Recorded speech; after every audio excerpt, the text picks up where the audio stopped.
What's going on, everybody? Here's another episode of the Underground Runaround podcast. I'm your host, Brad Ross, back again with my co-host Pav Daddy and our newsman. Look at that beautiful mountain of Bowman back there. Brett, what's going on, dude? What's up? Good to see you guys.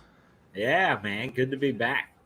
Yeah, yeah, man. Summer broke. Pav was chasing bears around in Tennessee. Who knows? Who knows? Why don't you tell us about these bear adventures you had down there in Tennessee? Holy cow! I had a lot of fun down there, and I've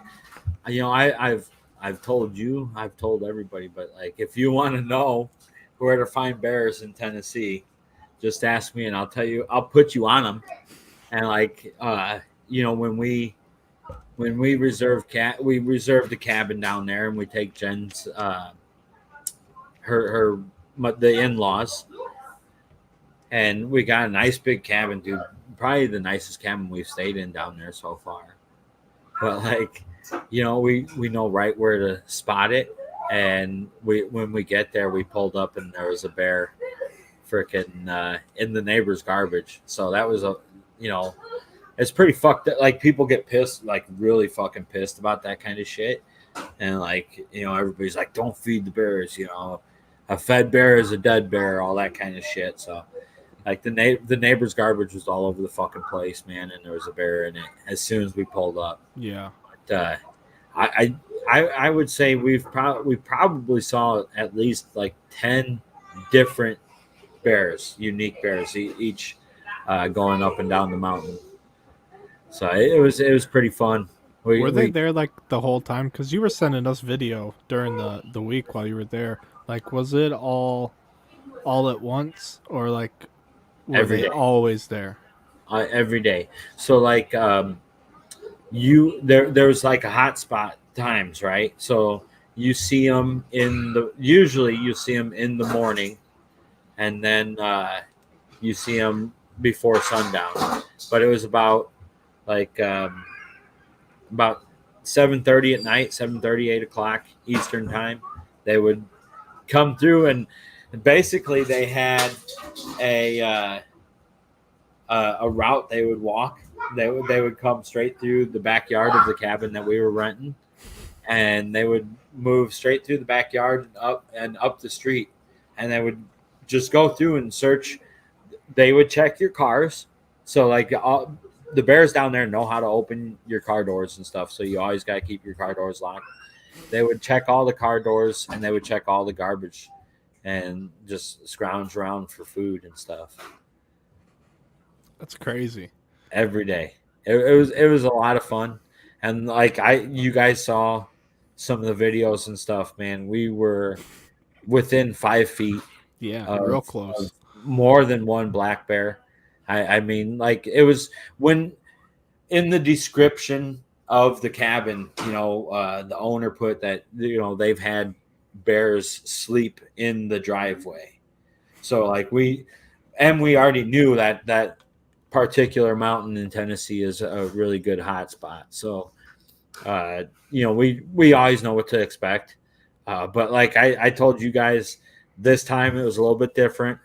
There was a moment where I was it was actually the last night we were there, and I had bought some chicken wings, and I was grilling chicken wings, and they were like about finished, right? And I had my bowl of barbecue sauce to put my barbecue sauce on the wings before I finished them, and I was flipping them for the last time, and I had my head down in the grill, and my father-in-law came out and just you know didn't really yell my name, but said it in a very surprised voice. And I knew exactly what was going on, and turned around. And there's like a big bear behind me. That was something this time around. We saw a lot more really big bears than we've seen the last few years. Because generally we see bears that are probably in like the 250 to 300 pound range when we see a big one. You see a lot of yearlings that are like 85 to 115 pounds and stuff. But the one that was behind me, man, he was every bit of like 450 pounds. He was a big black bear. and I freaked out, man, and hopped up the steps of the cabin really quick. I left the grill open, but he hopped up onto there's like uh, a barrier wall that was built to keep the land there. He hopped up there and ate all of my barbecue sauce that was in the bowl, and then and he he ate all that sauce, and then like they're so fucking funny, dude. You It's so sent us a picture of him like licking the bowl. Like yeah, he was like yeah, holding the bowl, licking it. yeah. And so then like I had the bottle of the only barbecue sauce in the world that matters, based from Chicago, Sweet Baby Ray's. Best Oh, barbecue sauce there is, dude. hey, I'm down with it. That's there's probably a lot of people that hate Sweet Baby Ray's. I'm sure, but it's a Chicago It's thing, a you know. That's Chicago thing. I agree that's 100%. And I'm so not, and I don't like claim Chicago heritage like that, but yeah, yeah. that's a regional food thing. But yeah, I'm Yeah. with it. So he snagged the bottle then, and like you guys saw, he sat down. He sat down on the ground with this freaking bottle of barbecue sauce, Yeah, and just was just looking at us. He wanted the wings. He wasn't gonna leave till he got the wings. So I sent you guys a video. I'll you we'll post it eventually, but it's of my father-in-law, and he's swinging a broom at this giant bear, like like that's gonna do anything. I'm sure that bear's had a broom swung at him more than once, yeah, and that he just thought it was funny. yeah, that leads me into my next question. Do you think you could wrestle a bear that was your size? No, So, you get so fucked up. all you need to know, people, is whenever there's a bear, just get the hell away from it. Just go. Yeah, Don't mess with the bears. Don't be yeah, swinging brooms yeah. at bears. So Because they're we most likely bigger than you. And even if one were to be your size, you probably still shouldn't mess with it. So just leave it alone. we had to do, and like I'm gonna get a bunch of shit for this, but who gives a fuck? I could care less. So I had to. The only thing to do to The get views and expressions of Pav Daddy are yeah, simply his own. I had so Jen's mom brought out a package of hot dogs, and I threw a hot dog like 10 feet from him, and then threw it 10 feet further, and then 10 feet further, and got him away from the grill, and then grabbed all the wings off the grill, and ran them inside and finished them inside in the oven, But oh my god! And it's funny because like, so we all sat down and ate, and in that night with those wings going, that smell going down the mountain, we saw I think seven different bears come through. They're just following that scent. Yeah. Yeah, that smells great. What's that? Yeah, yeah. But it was a lot of fun. We really enjoy it down there. I'd like to, eventually buy something down there, but geez, it went from back when we went in like 2014. I was looking at houses that were like 250,000, and now they're 700. Oh, yeah. So So it's it's like it's a getaway destination. it got insane, just like everything. It got insane and stuff skyrocketed, and people saw it as I mean, it's pretty interesting when you think about like all the free money that was out there. I'm sure there were a lot of people getting really big loans and just buying houses. And that's your business, is renting those houses, right? So you can get a business loan and buy some houses, man, and just rent them out like that. And I'm sure a lot of people did. It makes some really nice passive income. Sure. Yeah, no, absolutely. I'm sure you could rent enough of it, enough of the time to make what you need to make. Oh, that's not a surprise to me at all. I am just looking. I think right now, to actually start talking about baseball, and we can get back to that. But I'm just looking at the standings. I really do think that if the playoffs were to start today, there would be 4 teams in from the American League East. Really? Yeah, The Red Sox are in 6th place in the American League. Yankees, Astros, Blue Jays, Rays, Twins, Boston. Nice. We Yeah. called that one. They're the only teams over 500.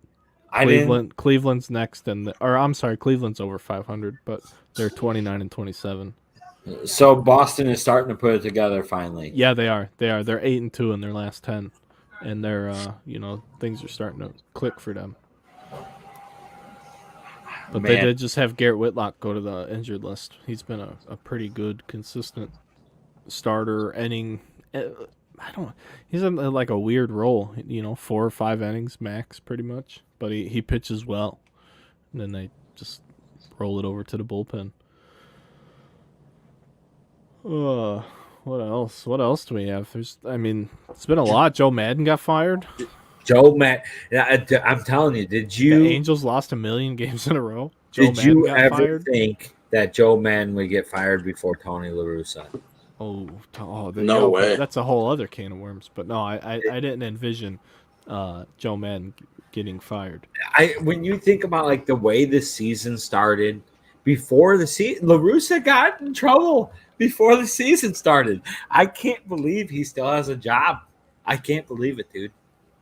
I love it. Doesn't make sense. I absolutely love it.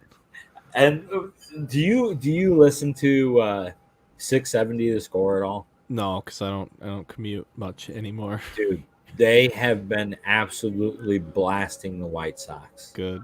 Absolutely it's hilarious. blasting. I mean, the Cubs should be getting blasted too, but I want to blast the White Sox if we're being honest here. See, the thing is that like you knew the Cubs were going to be bad, right? Yeah, but their front office is making. If you're realistic, no, I agree. I knew the season wasn't going to go well, and that's why it's okay. But why it's not okay is the decisions that are going on. But we can get to that later. I don't want to do that yet. I want to hate on the White Sox for a few minutes if we could.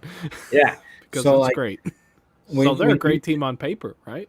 Great. That's the thing. That's why they're really getting blasted because your expectations. That's why they don't blast the Cubs because you knew they were going to be bad. The White Sox, the players and stuff, they talked about how their expectations were for a World Series. Yeah, they put the expectations on themselves. So I knew that they were going to have some trouble. I thought that the pitching was going to be a big problem for them. But man, that division, the AL Central was such a weak division. You still thought, okay, they're going to win that division. So yeah, right. It's still weak. They might make a comeback, but they're 4 games under. They're 4 games under 500 at home this year. Yeah. That's brutal. Yeah, that's bad. You can't play. You can't even play 500 ball at home. You have to win at home and hope to play 500 ball on the road, and that's the key. You just don't want to have a losing record anywhere. But yeah, to be under 500 at home is rough. I mean, just for a comparison, what are the Cubs at home? I wonder.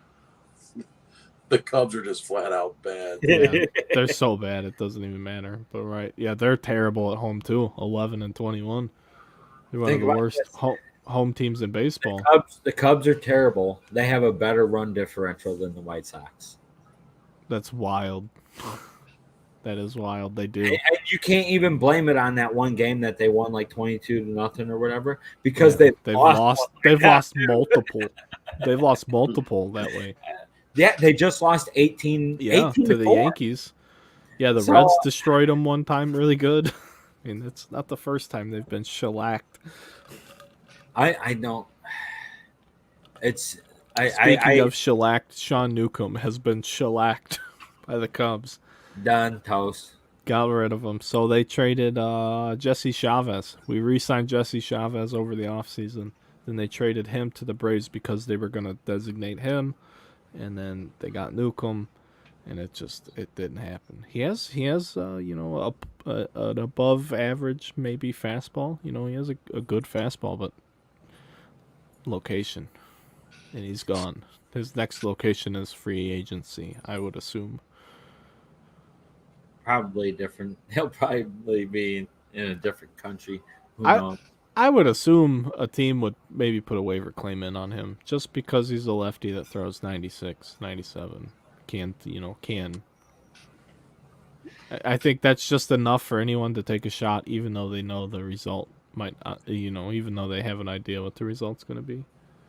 Everybody Right. wants that reclamation project. The fucking Cubs are the kings of it. For speaking of reclamation projects, I don't know where. Somebody may know. But I was watching baseball and they showed a clip, and if I'm not mistaken, I saw Jarrell Cotton pitching for a big league team. And he was one of the guys that we signed as a reclamation project and never saw or heard a peep from him. And he's just automatically gone. what happened? But no, he reclamated himself somewhere else, I guess. I don't know if he did any good or not, but he at least was pitching for another team. And we don't have too many people that I would even call pitchers on our team right now. So can we get back to the White Sox, though? Terrible. Jarrell Cotton is on a playoff team. Yeah, what is that about? The Minnesota Twins. Yeah, what's his stats? I'm about to have a meltdown. He's having a good year. Yeah. Reclamation. But I mean, it's 9 games. Right. 9 games, 2.19 ERA, 12 innings. So not it's 12 innings. It's all right. That's 12 good innings. That's 12 innings our bullpen didn't have for us. We'd like to have that. Listen, if you, it's and tough. they're not even that bad either. It's tough to say that about the Cubs because do you really think if our bullpen was better, we'd no, not at all. And that's the thing is like the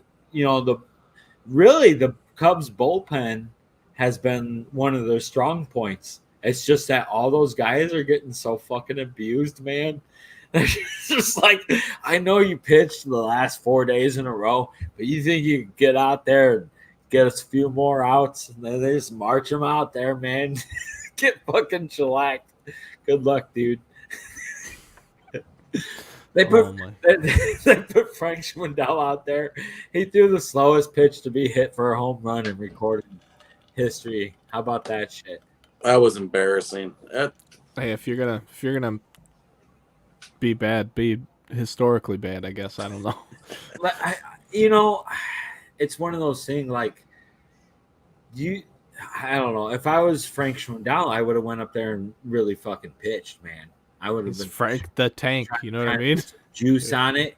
Like Frank the Tank. If maybe he plays first base because he can't throw. If you tear your arm in half, do you really think you're hurting your team? You know, it's like, dude, maybe this is, I don't know. It would have been more entertaining to see him try and strike somebody out. I really wish that like some of those guys, man, if you're going to be a fielder and go up there and get on the mound and pitch, fucking wing it, dude. Just go for it.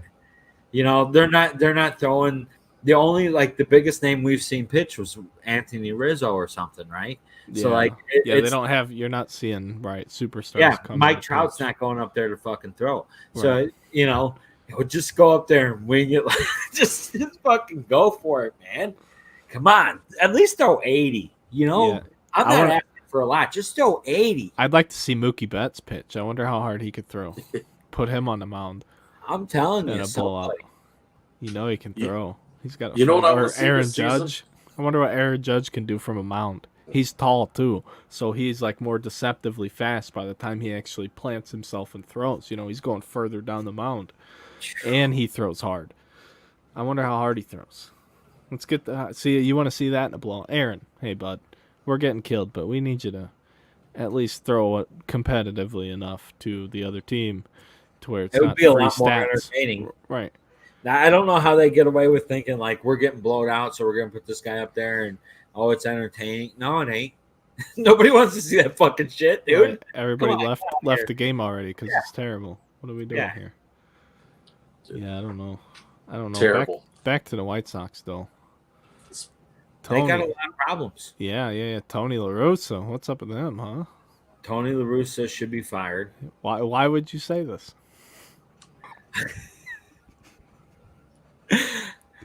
Dude, have you ever seen anybody intentionally walk someone with 2 strikes? No, but no. I'm gonna let you do it. Go ahead. No, I haven't. I haven't. It was a 1-2 count, right? Yep. Yes. And then the next guy hit a 3-run homer. Yes. What's the chances of that happening, though?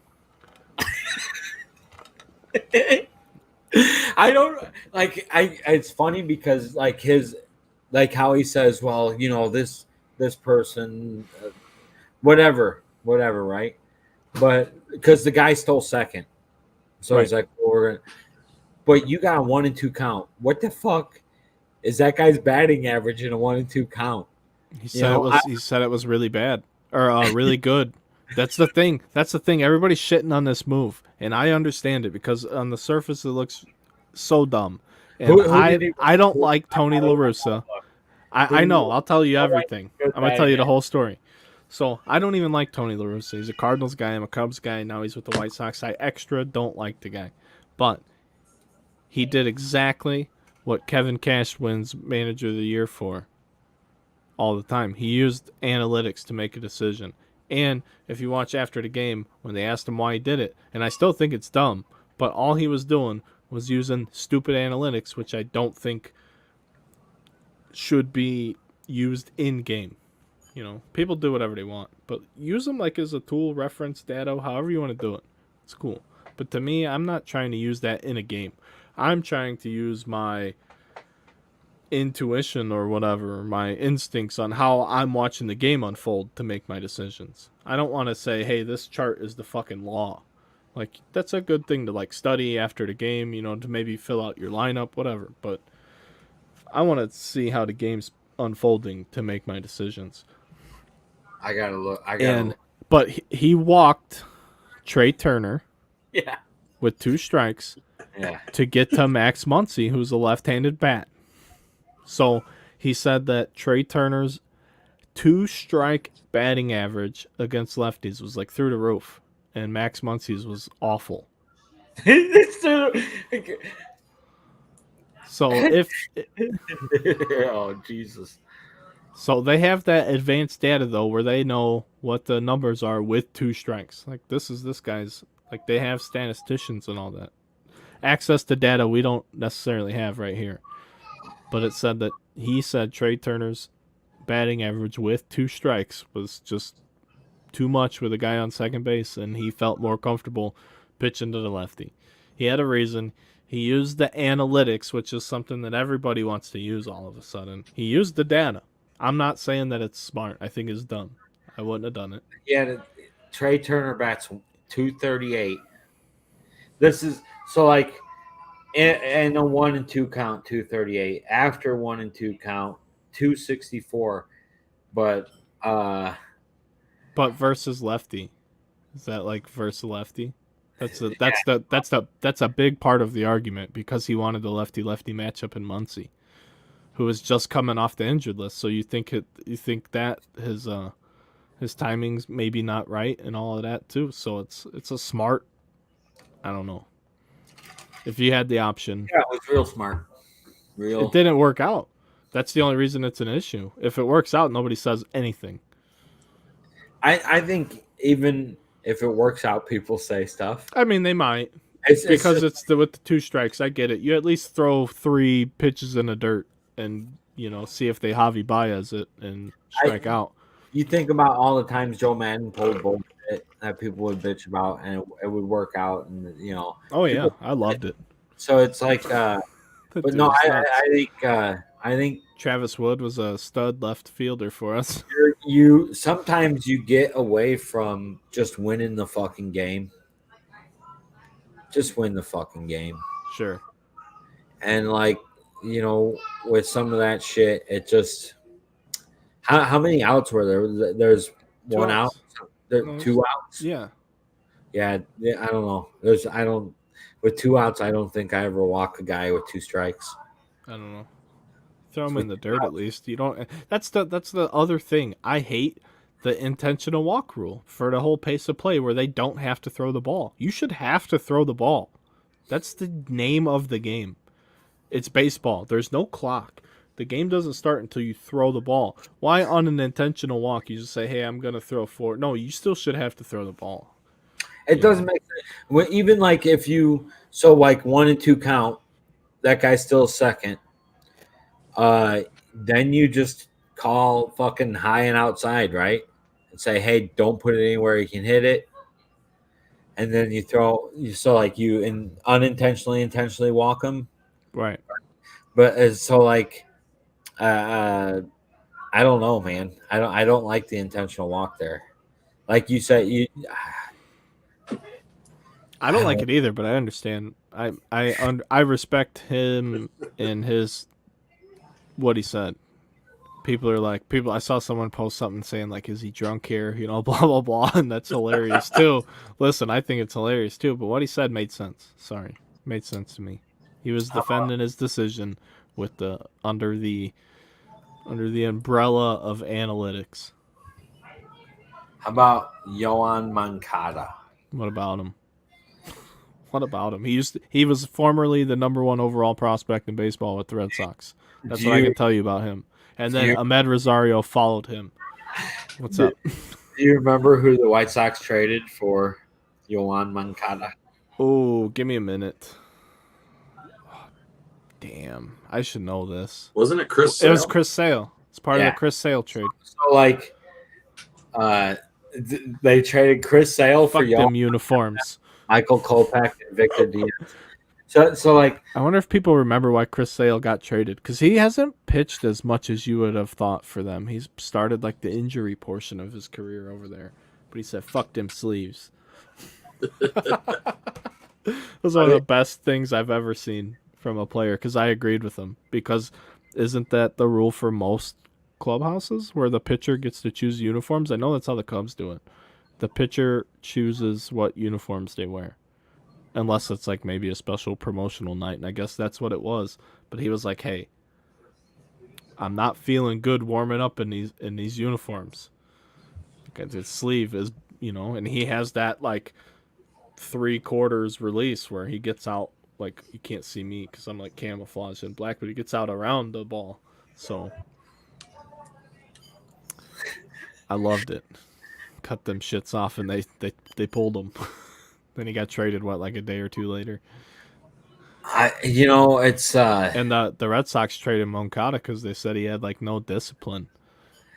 Said he like eats like he doesn't care, like doesn't try, just blessed with talent and no real ability to work hard.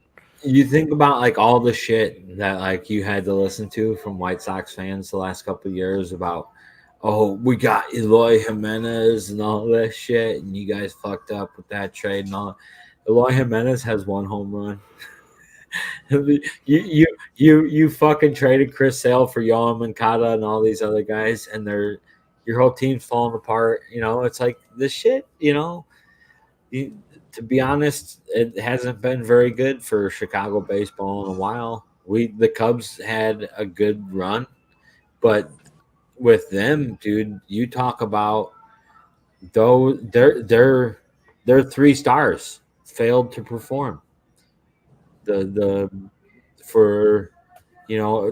the World Series, it was fucking tough, and like those guys, they just didn't step up and become what everybody thought they would become.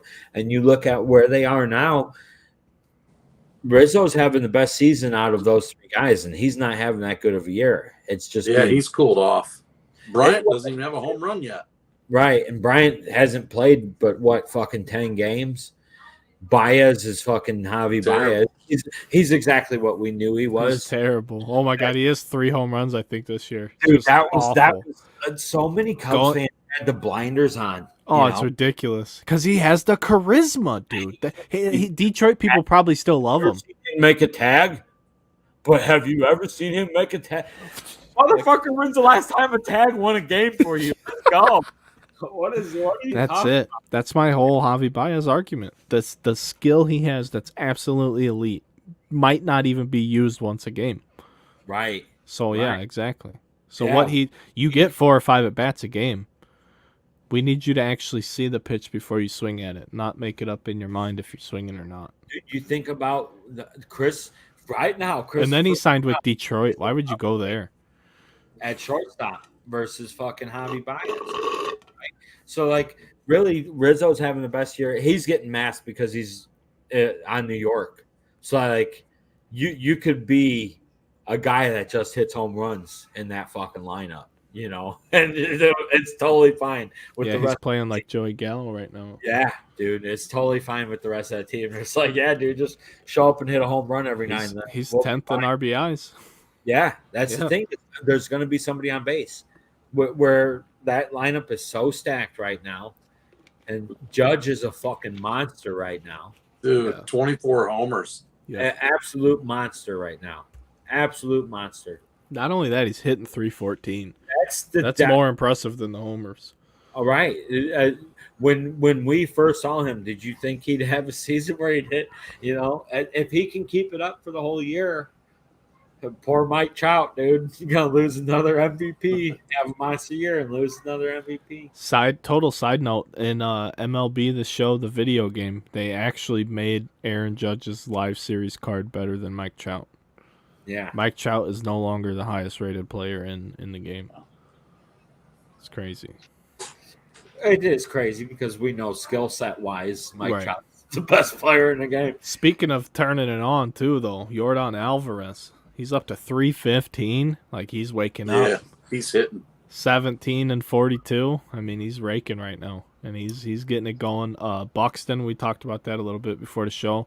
Buxton has been streaky. He started off smoking hot, then he got hurt, and his average dropped. He's getting his average back up. I think it's in close to 240, and he's been hitting home runs like nobody's business. I think it was a player of the week, if I'm not mistaken, in the American League.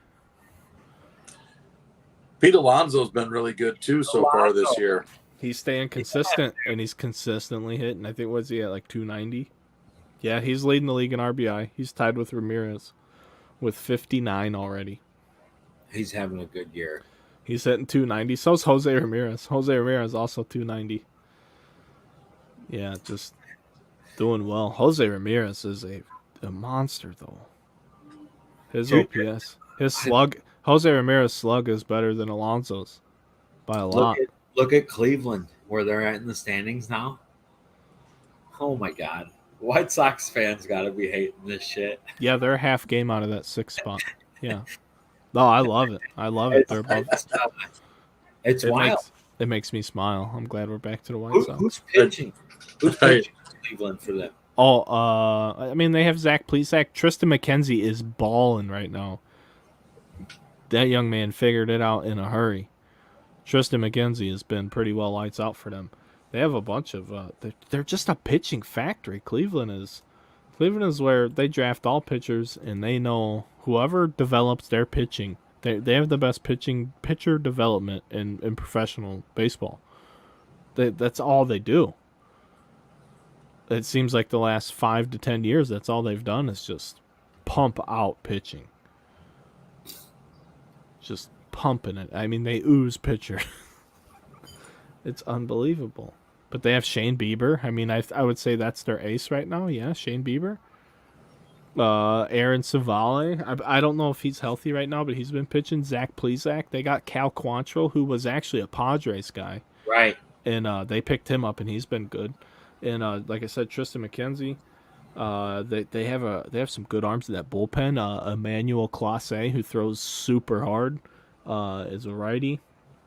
They have some talent. Anthony Gose, remember him? He was actually an outfielder. He's a converted pitcher. That's a crazy name you haven't heard in a few years. Apparently, he went down and kept himself in baseball by converting to a pitcher, and apparently throws hard. I don't think I've seen him pitch, but I'm pretty sure he throws pretty firmly, especially being an outfielder. That's usually what happens. Where the hell did Paul Blackburn come from, dude? I don't know. Andres Jimenez is having a good year. Jose Ramirez is killing it. They have Ahmed Rosario. Like I said, he was the number 1 prospect after Yoan Moncada got called up. The Stephen Kwan kid kind of came out of nowhere. He's just hitting, putting the ball in play. Contact. This team has a lot of contact in their lineup. And maybe that's why they're starting to find some success. It seems like they always have the pitching. No matter what, they trade a pitcher or two, and then they replace them with 2 more studs. Yeah, McKenzie's 3-5 with a 3.09 ERA, 55 strikeouts and 64 innings. His WHIP's .89. Some pretty good numbers. If you were to- Plesac's been having a down year. His ERA's in the fours, I believe. 4.7.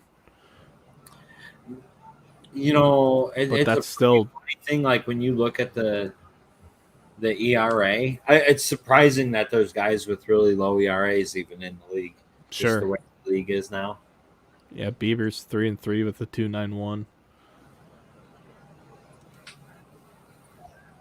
What's Cal Quantrill doing? Cal Quantrill's a stud too. Damn, 4-3 with a 3.38. He doesn't strike out many though. I think we actually talked about him before. I think we did too.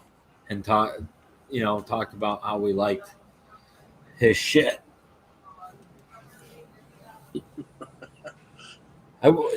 He was in San Diego, right? And then they moved him right before the season started because they were stacked with fucking pitching.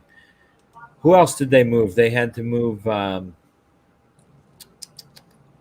Who's that? San Diego. Yeah, they did. They tried to move. What's his name? Chris Paddock, but Paddock. the Mets doctors turned it down, and then it come to find out he actually ended up having Tommy John. So yeah, they knew something was up and tried to dump his broke ass, or maybe he didn't want to have it, but his velocity was down big time, and he was getting rocked. And he was like 97, 98 when he came up. What was it, 18, 19, somewhere in there? When Paddock first came up? I don't remember. Yeah. But I think he came up with a big-time fastball. And his velocity was down to like 90, 92 or something like that. He's going to get his arm done. He's going to throw 100. That's what's going to happen. They say you get more velocity usually after your Tommy John because your arm's so damn weak. They did move him. He went to Minnesota. Oh, did he? Yeah. Wow.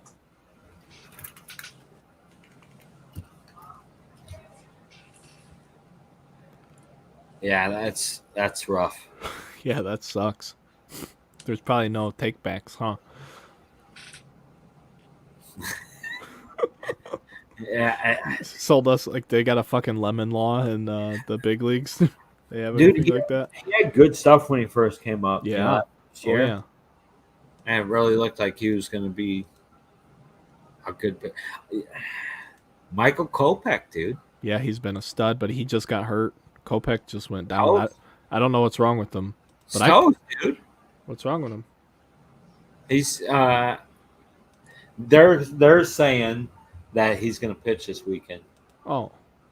But yeah, he's been a stud. I told everybody though, 2019, all 2019, when I was pulling all the Michael Kopech cards, because he was in everything. I'm like, keep these. This guy is the real deal, and he's been a dominant pitcher this year. Like a unexpected.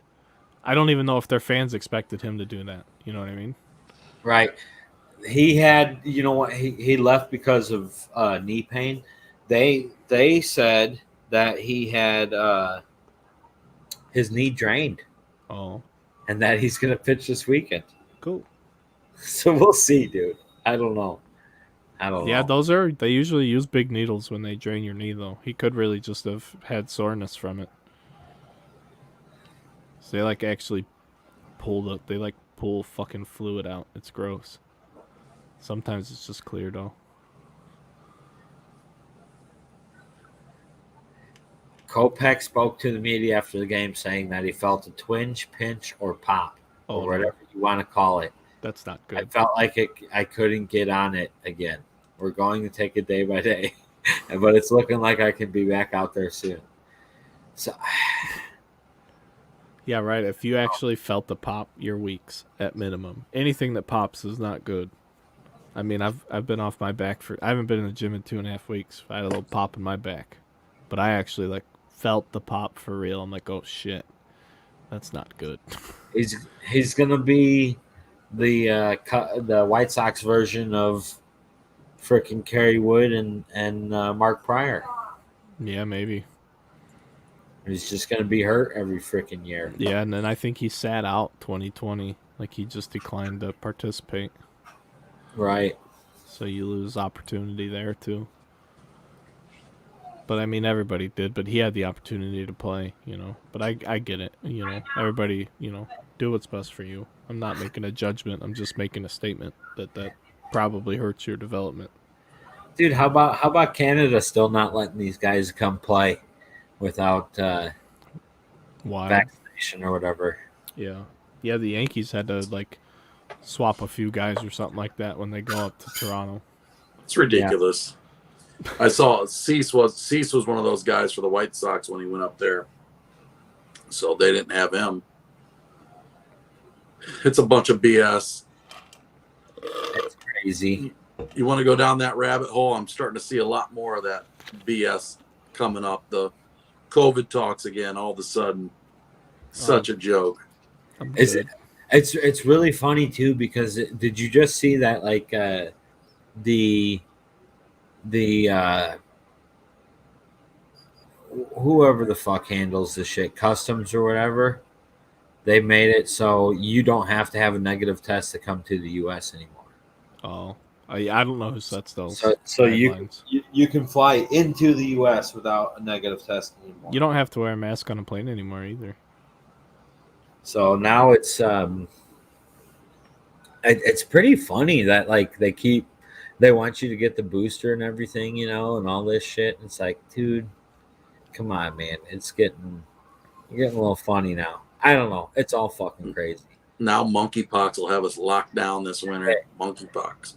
Dude, it killed me. Like, I saw, so this is gonna be this game. We're gonna get a little touchy here. Oh my goodness! Remember, all the views displayed are the views of the individuals who speak them. Go ahead. A majority of the news organizations that reported on monkeypox said, "Hey, we're seeing outbreaks." Oh no, dude, you're gonna get us canceled. I guarantee it. You'll get this. Stop talking. I guarantee they'll pull it off right now. I'm telling you, it's crazy because you had backlash, right? Where they're like, "Oh, you're singling these people out." No, we're warning you that's where we're seeing the cases. It's not us doing this. This is where the cases are. So we're warning you, be careful out there. I don't know. Cases of baseball cards. That's where the cases of baseball cards are. So freaking Please don't delete my YouTube channel. Baseball. Hey, you want to have a little lighter note coming up? Yeah, I love baseball cards. All right, couple things. Have you guys seen? I love a good case of baseball cards. Did you guys go see Top Gun Maverick? No, I'm trying to find a reason. I want to go to see that Jurassic Park too. There's actually, I like that. There's theater movies coming back. I'm about it. I want to see Jurassic Park too, but I almost think Top Gun Maverick was better than the first one. That's how good it was. So I will say that I have heard that Top Gun Maverick is good. Now, Top Gun is one of those movies that you got to see Top Gun, right? Exactly. But me personally, I it's always touchy, right? Especially with movies. Like, people will be like, "Oh, this is a great movie," or "This is a great movie." It's really hard to say this is a great movie versus this is a great movie when you're talking about how are you rating it? Because for me, there are a lot of really stupid movies that I watch more than once a year. And that's because I enjoy those movies. Now, I know they're not fucking Academy Award winning movies, but I watch Billy Madison. Hell yeah. A couple times a year, right? And it's like, that movie's not winning an Oscar, but that movie's fantastic. Yeah. In the sense that, Yeah, but here's the other thing too, is just because a movie wins an Oscar doesn't make it a good movie either. Right. But believe me, there are pretentious pricks that think it does. So right, it's one which if good a for movie, them, but they're wrong. I try to watch a lot of movies, and I try to watch all the movies that have won best film, and I will tell you that a majority of those type of movies, you watch it one time and then you don't watch it again. Agreed 100%. So it's like, how have you guys seen Slumdog Millionaire? Yeah. Of course you did. Have you watched it since you No. watched it the first time? No. Nah, it's not that Right. good. So it's like, I understand this whole idea of like, oh, the fucking the storyline is it captures your attention and all. Yeah, it captures my attention for 2 hours of my fucking life, and then I never care about it again. Right. Okay, so that's just the way it is, and But then movies like fucking Happy Gilmore and freaking The Big Lebowski and stuff like that, you return to those movies because like that enjoyment factor is still there. So there's like it's a whole different rating system, right? If I'm gonna rate a Right. movie, I'd be like, I enjoyed watching it. The enjoyment factor is there for me, and that so like Top Gun's one of those kind of movies that it's not a movie that would win awards and stuff, but you enjoy watching it, And the funny thing is like for Tom Cruise, obviously he's been on this downhill kind of slope for quite a while, right? And this movie, Yeah, what's Tom Cruise's last big movie? this is the biggest movie he's ever A done. million Mission Right. Impossibles, but In Right, terms this movie was good. Real good. of like opening weekend gross sales and all that shit, this is the biggest movie he's ever done. So but I am hearing from a lot of people that it's really good. And then on the Jurassic Park thing, I've heard that that's really bad. I don't want to hear that. I listen. I will watch it again. I think they always say Jurassic Park movies are bad though. The last ones weren't that good, but I enjoy watching them. Yeah, I watch all of them. So, like, I don't care which one it is. I'm like, yes, the dinosaurs. Let's go. Jurassic Park was like one of the. I actually went to see that for my birthday when I was a kid. The first, I think I'm gonna take my kid. She loves it, dude, it's awesome. but she's like, that's like one thing she's not afraid of. I'm like, oh, that's cool. So I'll tell you guys, there's one of the coolest things, one of the coolest experiences watching a movie that I've had in a long time. There's actually an outdoor movie theater or drive-in. I think it's called the Harvest Moon Drive-In, but they do they have two screens, and when you pull in, you can actually just decide which screen you want to look at. They're on opposite sides. Yeah. And dude, it's an incredible experience. Everybody they tailgate at the movie theater. You can bring in your own cool. food and your own grill and stuff, and you show up, man, and these people are out there partying and grilling food, an hour and a half before the movie starts. Yeah. They're all eating and stuff. So like that was really neat, dude. And I went and That's saw cool. Jurassic Park movies there, one of the newer ones. Like So, we had a drive-in Adam- when I was a kid, but I don't think I'm fairly confident you couldn't grill there because they had a What- concession stand. YW? I don't know what it was called. Where was it? Was it in Maryville? No, it was down in Bass Lake. Oh, okay. Yeah, I don't know. I broke my tooth on a milk dud watching Joe Dirt there.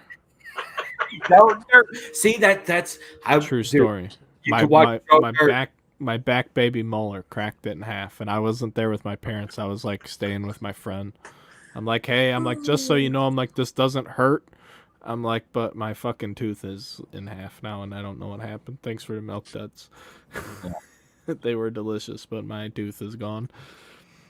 Went home, told my parents, like, hey, had a good time, lost my tooth. So on the Adam Sandler, Netflix, Hustle just came out. I haven't seen it And- yet, so don't tell me. I won't tell you about it, but if you're a basketball fan, By next week, I'll watch it so we can talk. the number of basketball from former players to coaches to current players it's loaded with people that I wish I'm going to go back and rewatch it to count the number of people that are like basketball. Sure. It was. I thought it was good. I enjoyed it, and the guy they got to play the role of the basketball player, like, is actually looks like a basketball player on the screen. You know, like I hate those sports movies. Say that again. He's an NBA player. Who is it? I don't even know who that is. I'm pretty sure he's in the NBA. We were just talking about this today, so that's why. Yeah, I don't want to know anything about the movie. He looks like a player. We won't spoil it for you. I haven't. I started it. I haven't watched the whole thing. It was good. Yancho Hernan Gomez. Oh yeah, Juan Hernan Gomez. Yeah. All right. So last Friday, PSA opened back up. Value $30. Did you guys submit any cards? Not yet. No, I don't have a PSA membership. I sent in 35 cards Friday afternoon. They checked in on Monday. Holy shit. So we'll see. We'll see what that's like. You sent them Friday and they checked them in on Monday. Correct. Yeah. So it's in your register that they received your cards and stuff. Yeah, it popped up. Holy fuck, dude. I knew it was coming on Friday, and I had the cards already on Thursday. I went through a few hours of like, what am I going to send? Looked them over, made sure I was going to send them. And then the minute they didn't open up until middle of the day on Friday. So then I entered them as fast as I could, and I ran up to the post office and mailed them before 5 o'clock to get them out there. I sent them in a priority box. You sent them priority mail? Yep. Holy shit, dude. Yeah, I was pumped. I mean, I think it's going to be – I'm sure there's some other orders in there, but I was just on the ball. I'm interested to see once they take them in. Brett, how long it takes. It said 120 days is what I was reading. What they're claiming. Yeah, they're not going to start grading these new value orders until all those past orders are done. Yeah, they're back. But they're getting really close to getting those done. We'll see when it actually starts, but I'm pretty stoked about that. You think value is going to be the cheapest option they do? For a while, I believe it's going to be a while. If they slow down enough and they have the manpower that they have right now, and they don't like lay anyone off or get rid of anyone, then they might. I would think they might try and open up the hopefully a $15 bulk option or a $20 because I forget what it is, but CSG's raising their rates in July. I'm sending in my last sub, and then I don't know if I'm gonna do any more. Just in my capacity now, so I'm just speculating here that PSA raising prices in a time where I'm like, shit's getting weird as hell right now. Why are you raising your prices? That's why I think PSA is going to really capitalize because they're going down. And exactly. I'm just speculating that at that $50 price point that they weren't getting enough cards, obviously, and they wanted to get more in, and they have their shipping department that's getting the cards. You got to keep them working, and then their research and development department. So they've got to start taking in some cards to keep them going because they put a lot of resources in that company and they've hired a lot of people. I wish we knew that data. I think that'd be interesting to really see how much they've added to their workforce. Now, they said they're going to open a Midwest area place, right? I have no idea. Or like East Coast or something? I had heard East Coast. Yep. Yeah. But I don't know if they're going to, when that's opening, grading. I've heard no new news on that. Yeah, I don't know anything about it. All right, so I got a little more. Brad busted case here of Series 2. I don't know about you guys. I was so salty at Topps for not releasing just the marketing of Series 2. I mean, the product's actually looking pretty decent now with the short prints of the three dudes, those home field advantage. There's hobby boxes still available on Topps. On Topps, yeah. What good does it do to hold that information back? That what Torkelson, information? Julio Rodriguez, Bobby Witt, the home field advantage, the Wander home field advantage is in there. Wouldn't you put that front and center on all your promotional stuff a week before release to get people excited? I just don't understand it. Do you think that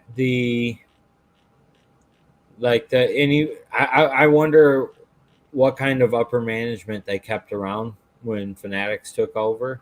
When does Fanatics officially take over? Has that even been? Have they released a date for that? I don't know. I couldn't answer that right now.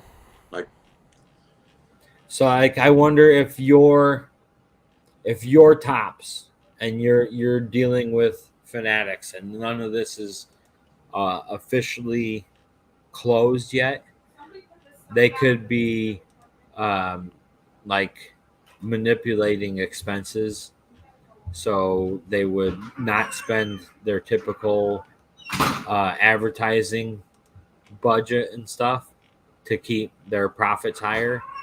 I don't know. It's pretty interesting. Yeah, that was weird. There's been a couple weird things with Topps. I got my Bowman Sapphire yesterday from a different company, and it was yeah. It was sent direct. I'm like, I didn't even know it was coming.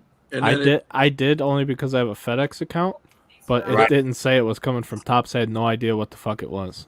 That's what I'm like. What did I order? Yeah. So they're on it. They're making some weird changes. I don't know if that's new, with Fanatics or what. But so that's Series 2. It was short, and I looked at the odds, and it looks about half the production of Series 1 via the odds. Yeah, that's what I've heard. So, I mean, it's still pretty tough getting hits, but it's a lot easier than that. Series 1 was brutal. This morning, I know, Brad, you probably weren't up getting it, but Target.com released Prism Mega Boxes, right? Prism Blaster Boxes of football. Those went live this morning.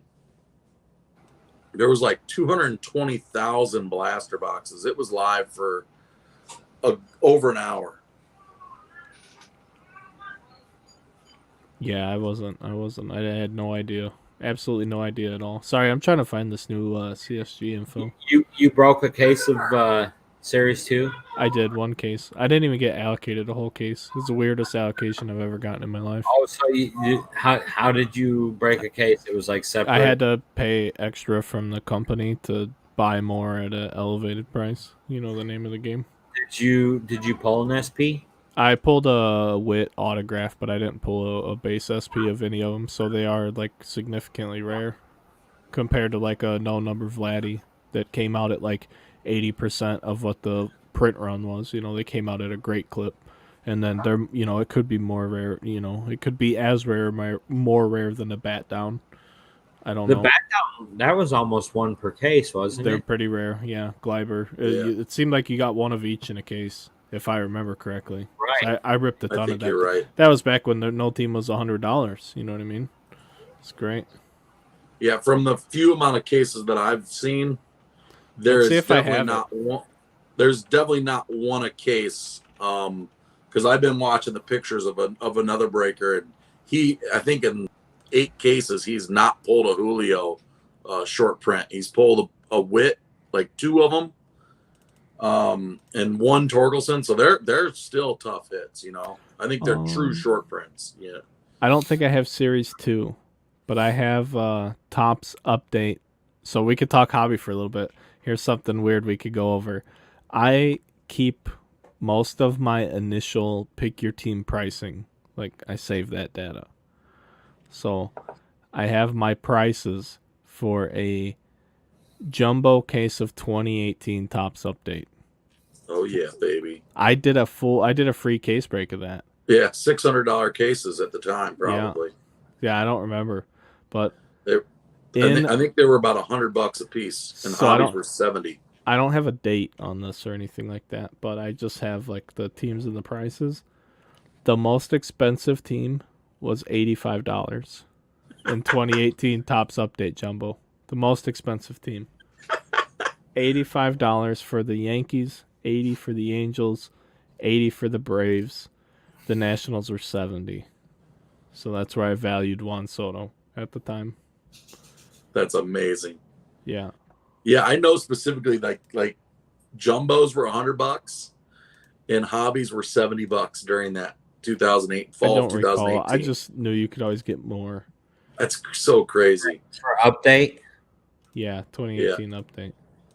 What else? Well, you got any other questions? That was like printing money back then, dude. 2018 National Treasure. Not for who though? I mean, no, everybody charged like fair. Dude, imagine if you sat on those cases. 2020 is when wax got wild. We were buying money, right? We were buying. You sure, bought. Yeah. National bought the Braves. You were making money. Yeah, but like 2018 National Treasures, Yankees were $230, Angels were $200, but that's Ohtani too. So, to chase Ohtani was $200 this year to chase J-Rod and National Treasures. See what the Mariners will be. You know what I mean? To chase Luka, it was $250. Huh? To chase Luka, yeah. I couldn't. No, that's a whole nother bitch. I couldn't even fill basketball breaks in 18-19. I ripped cases of basketball myself, and that's why I have the cool Lucas that I have in the trays and what have you. The rookies from that class. So it was like I don't know. I'm good with it. It is what it is. But it sucked at the time. It's the same thing now, though. I've always tried to rip basketball, and I've never been able to acquire an audience for it consistently. And I mean, I don't know. I love basketball. I'm not necessarily the biggest fan of the way the current NBA game is played, but I still love the sport. So, and all that, and it's not a knock on any of the players. The fucking athletes in basketball today are insane, absolutely insane. But just the game's played different. 2018 Topps Finest. Most expensive team was the Angels, but this is all Ohtani. $160. They were comboed with the Astros. How about 2018's Bowman's Best? Ooh, I know. I have to have it. Those prices were incredible. The Twins were like $30. Here's the thing. I guarantee you this isn't release day because this price update was for my 15th case of Bowman's Best in 2018. That's probably the single product I ripped the most cases of. I probably ripped about 30 of those fucking things. And the Angels were $150, and people were pissed all the time. And that's after my prices had a steal. Yeah, and that's after I had to raise prices probably a few times. What were the Braves like? $80. $80. Yeah. What Nationals about the Padres? Were $80. Padres were $30. Jeez. All those cards were so nice that year. Seriously Yeah. though, like after that it goes Angels 150, Yankees 105, Nats at 80, Braves at 80, Phillies were 60, Mets 50. I mean, it goes down fast. Cubs are 55. I remember that year I was buying the Twins a lot, and I was buying the Braves, and then you pulled me a gold Tatis autograph. Nice. And I was getting, every time you listed a case, I was buying at least 2 teams because they were so cheap, Let's go look at 2019 Bowman's Best pricing. Already higher. A lot of Braves. I had so many Acuna rookies. Padres were only 125 though. Mets were 105. White Sox were only 65 to chase Eloy, but that's kind of not bad. You see how it turned out, or is turning out anyway. The Blue Jays were 110. I was always higher on Vladdy than anyone else. I stuck to my guns on Vladdy even when it came to the pricing. Like, I believe in this, and I'm the one that sells it to you. So yeah, I remember you got in a big old break, like a 10 caser to get some Vladdies. yeah, In another break. That was 2018 best. Oh, was it 2018? Yeah. Okay. He was still really high back then too. Yeah, he was hot from the jump, you know. Yeah. But he performed in the minor leagues like nobody's business. And he's a guy, just like we were talking about earlier, where he had a ton of natural talent, but he actually decided to put in hard work. So he's seeing the rewards of that now. So good for him. I mean, that, and he's just, gifted, fucking gifted. Those elite people that don't necessarily have no talent. It's not all hard work. There's always some talent involved at a certain point. Topps Chrome, 2019 Topps Chrome, Jumbo. Padres were $175. Jeez. Blue Jays, $140. What are the Rays going to be in a case break of Topps Chrome this summer? $750 or better. My Lord. Although Wander's prices are crashing down fast. Yep. And actually, I saw today Steel City lowered their Chrome hobby boxes down to $400. Wow. They were what were they? Where'd they peak at? They were over 500. I thought so. And it might have been even 550. Yeah, they're down to $399. That's going to continue to drop. Huh? How much is a case? I don't know. But I just told you what a box was. Do the math. They were Times up over 12. 6,000. Yeah, they were up over 6,000. Yeah, they're gonna continue to drop until release. That's all because they're not selling as many pre-ordered cases as I'm sure they anticipated selling. Well, and here's what I wrote down. Obviously, the economy's in a decline, and when the economy's in decline, all the thrills of the fun start to go away. Is the hobby dying a quick death right now? No, but I mean, I'm unbelievably slow. I'm not gonna sit here and lie to you. I'm like terribly slow, but it is what it is. So just riding it out. I'm not panicking. Let's put it that way. I mean, I'm still doing stuff, but yeah, I don't think it's panic time. There's still value. There's tons of people getting out every day, and I'm getting tons of messages from complete strangers asking me more than ever if I want to buy stuff like wax and stuff. And I'm like, listen, thanks, but no thanks. I don't, unless someone introduces me to them, I don't buy wax from strangers. It's just a thing with the internet. I'll never do it. If you want to sell anybody who watches this ever, I'd be more than happy to talk business with anyone, but somebody's got to introduce us, or you have to have some kind of reputation, because wax is a game that I don't ever want to chance with my customers, that I bought a bad box or something like that. Fuck that. No way. So I'm extra sketchy about wax. Personal cards, I'll buy a card for $200 and I won't even remember that it's like coming in the mail. I won't even track I don't track my packages. I track everything for the business. My personal stuff, I don't care. It shows up, I won't open it for 2 months. By the time I get to actually sit down and check it out, then I'm like, fuck yeah. Like, I just finished the Series 1 home team advantage set, and Series 2 is already out. I forgot I was missing one card when I went to go put them up. They're sitting here on my monitor base. Like, I need one more. Who's got it? I think if you start seeing like the Trout PSA 10 rookie close in on $1,000, then I'd start worrying a little bit. Why? They were 500 in 2018 or 2019. 1,000 is okay. If we see him, it's tough. I don't want to see it go under 1,500. Really.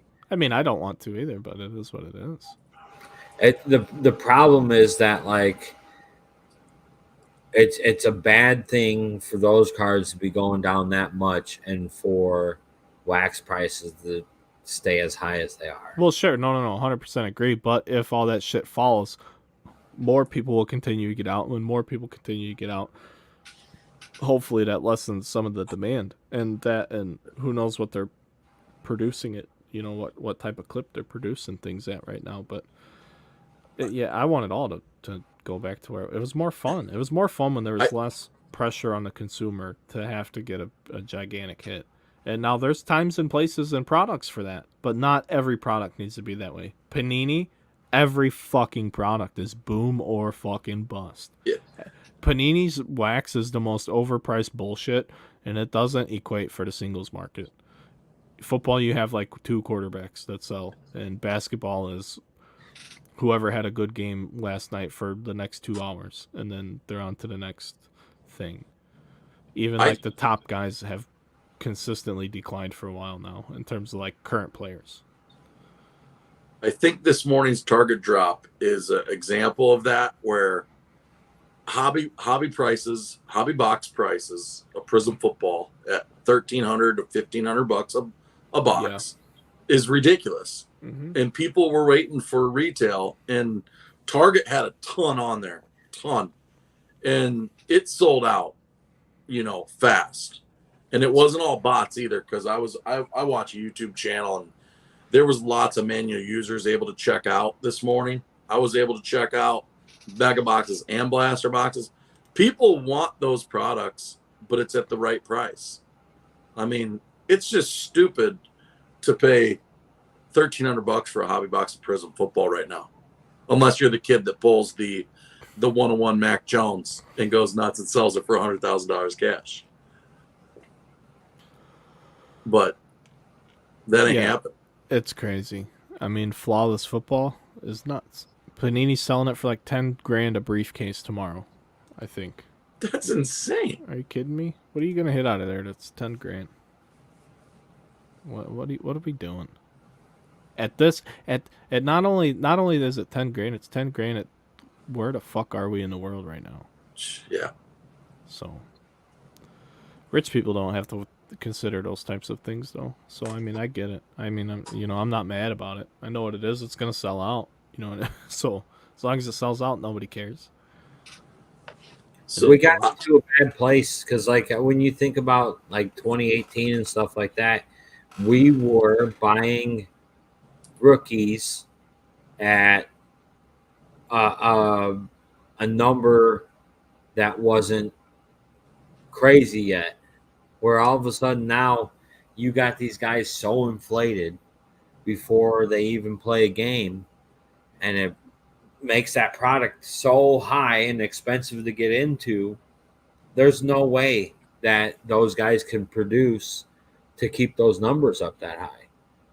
Whereas, like, 2018 and stuff, we bought those guys. When we think about it now, that was buying low. If you bought them when they first came out, that was buying low. And then it took more than a year for those guys to really reach their peak of where their value was at. Whereas now the peak is immediate. So it's kind of really made the product releases really tough, man. Yeah. Yeah, Flawless is $9,249 a briefcase tomorrow. Jeez. Yeah, and like you said, what can you pull? Like Brett said, you get a 1-of-1 Mac Jones, right? And that's the only way you're gonna make some money on there. You're fucking rich. You pull 1-of-1 Mac Jones, you're probably pretty rich. What can you pull out of that product that will be worth money in 4 years? Right, a Peyton Manning auto isn't going to. I don't care how nice it is. Right. So Aaron Rodgers probably isn't. You know what I mean? There's a Steve Young, Trey Lance duel. Who knows? Zach Will. It's not. It's just I don't see it. Who's this picture of? Josh Allen? Really? Josh Allen's the photo you're going with for $10,000 up briefcase? All right. Go Bills. I'm looking forward to Friday. I want to gauge, just really see where things are at locally. The spectacular's going on in Rosemont. I'm going to go Friday. Is that this weekend? Yeah, it's Thursday, Friday, Saturday, because Sunday's Father's Day. So they're doing it 3 days, Thursday, Friday. And I didn't really want to go Thursday because I had a feeling maybe some vendors aren't set up on Thursday, but they might be. But I'm going to go Friday. and just kind of gauge to see what it's like there. And also, I think Indianapolis has the Midwest Monster going on, so that's two pretty big shows close. It'll be interesting to see what kind of traffic. Yeah, how far is that from you? The Rosemont's like 30 minutes from me, so it's close. Is that the same place as the National? Yeah, same place. Yeah, that's a drive for me. Yeah. I don't know where that I've heard good things about that. I think it's called the Midwest Monster in Indianapolis. That's going on this weekend too. Yeah, I have no idea about that. The National Rosemont? Yes. Didn't it used to be at McCormick Place or whatever the fuck? I don't know if it was ever there. I just, from the last couple times I've been to Rosemont. Gotcha. It says it's only an hour for me, but it took me forever to get to the National. Yeah, you're coming up through the heart of the city, so I could see that. Yeah, and I came in like the middle of the day too. I knew better than to try and drive in the morning. Because I did it on a weekday, I think. I think it was probably Friday. Pav, you should check out that, because you're not. How far are you from Indianapolis? An hour and a half. Yeah, he's the closest. That show, I've been hearing lots of good things about that show, and there was vendors choosing to go to that one because it's been so big. What's it called? I think it's called the Midwest Monster. Yeah. Midwest Where's Monster. that one at?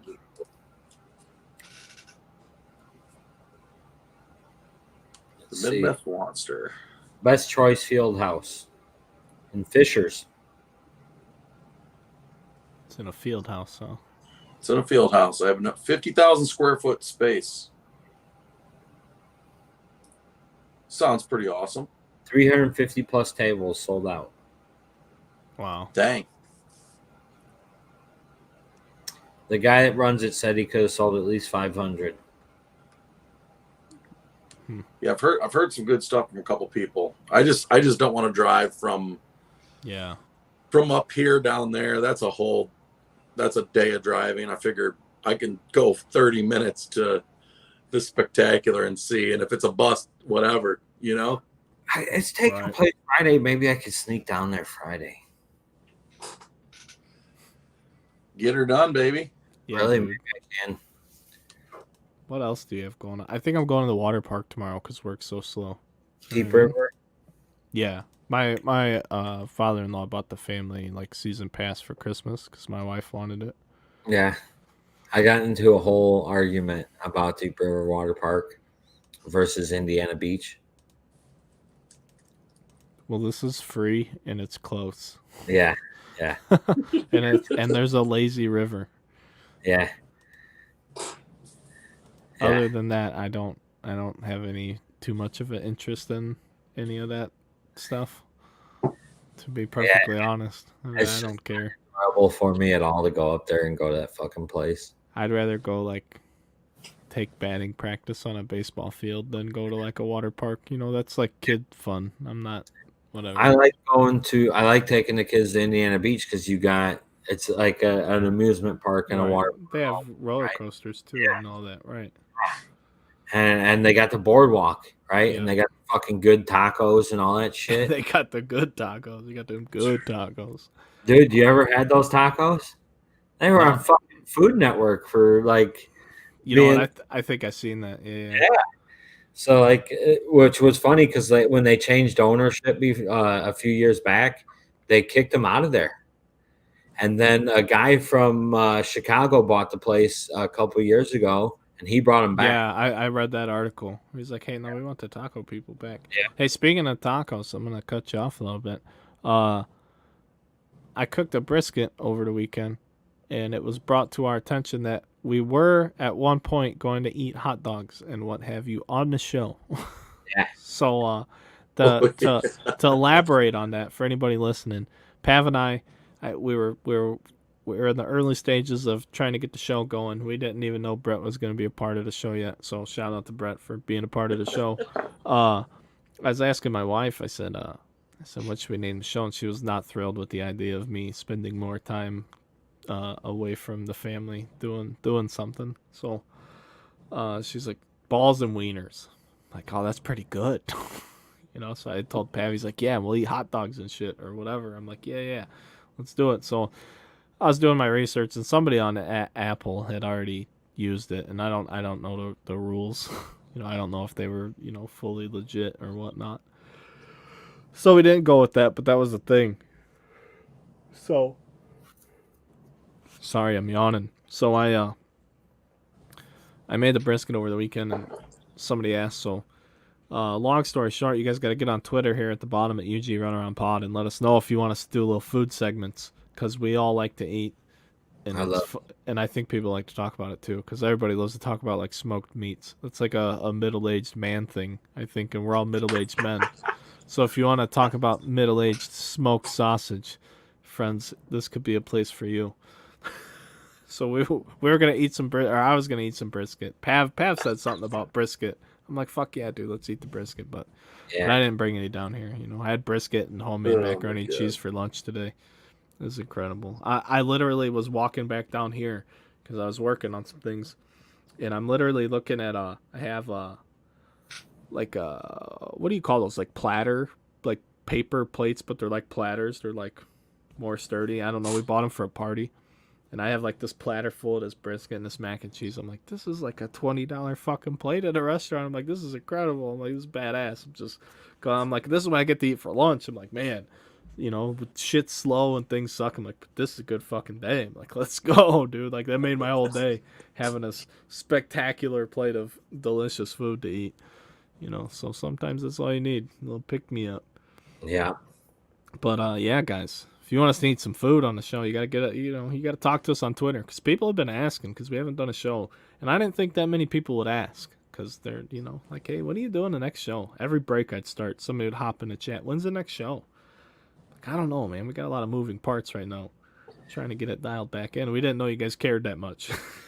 So I got super lucky while I was on vacation, because like a few months ago, Strauss asked me if I wanted to split a cow, and I'm like, fuck yeah, dude. I figured, I didn't ask you, but I figured that's what you did, because I think Strauss had said something about a cow too, and you said you were getting a quarter or a half.